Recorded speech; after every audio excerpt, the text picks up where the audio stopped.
Spread the pretzels across the pan, and then once you finish, add the Rolos.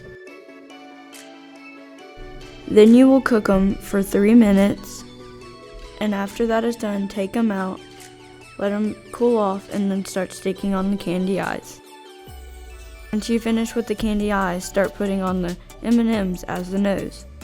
Once you've done that, you've finished.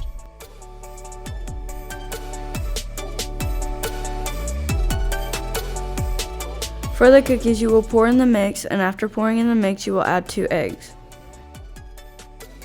Then you will take butter and put it in the microwave for about 30 seconds. After you have warmed it up, pour it in the bowl and mix it until it's ready. Once you've mixed it, roll it into balls until you've filled up the pan completely and put it in the oven. Before letting them cool off completely, pour on the icing to make it look like it's melting.